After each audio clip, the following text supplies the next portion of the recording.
We are now learning 21 people have been forced to receive medical treatment following a nerve agent attack.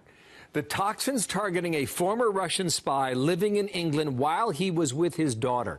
Broad daylight, both remain in critical but stable condition, and the British Prime Minister Theresa May is promising strong consequences if Russia is responsible.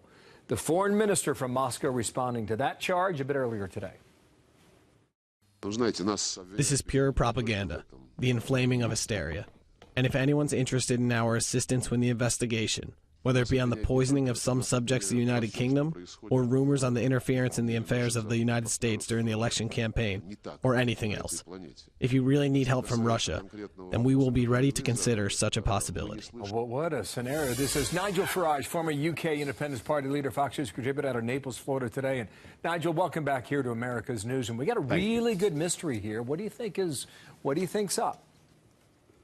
Well, you say it's a mystery, and of course it's very weird, and it is like a sort of Cold War story, part of some sort of Hollywood film. But the thing is, it's all too real, isn't it? And it's happened before. You know, poisons, nerve agents have been used on the streets of Britain before. The last time it happened, the link with actors who were part of the Russian regime was made. And it seems that there is a pattern here. Anybody that is seen by Russia as a traitor, anybody that has crossed Vladimir Putin comes to a very deeply unpleasant end. Now, of course, this taking place on the streets of England is just awful. The difficulty is the Prime Minister, the Home Secretary, they're saying once the link is made, if it's made, we will take action. The difficulty is, what can they actually do? And it seems to me the only sanction they really got is they could withdraw our soccer team from the World Cup finals taking place in Russia this summer. Beyond that, it's very difficult for them. Well, you know, this nerve agent stuff, it's tricky to handle. You have to be a professional to manage this. Yeah. And now you had close to 24 people who were affected by it. This is really serious stuff here. But you think the only recourse is a soccer match?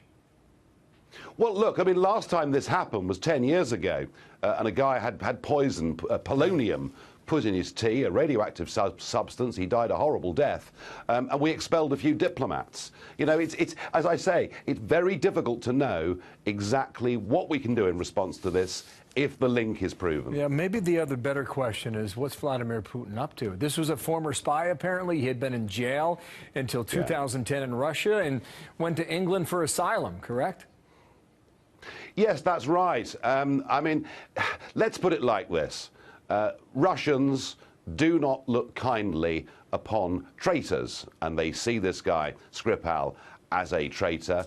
And I think if this is the Russians doing it, it sends a message, doesn't it? If you think that you can give away our state secrets and go and you know, live somewhere else for the rest of your life, you will never, ever be safe. And that, I think, is probably the motive behind this. What kind of advice do you think Theresa May is in, the Prime Minister? Well, it's obviously a huge embarrassment for a British Prime Minister for something as awful as this to happen on the streets of the UK. And yeah, you know, she'll sound tough, she'll say things, we'll kick out a few diplomats, but it's very difficult beyond that to know exactly what she can do. Okay. Nigel, thank you. It's a mystery that continues. Nigel Farage there, you bet. Thanks for coming back today.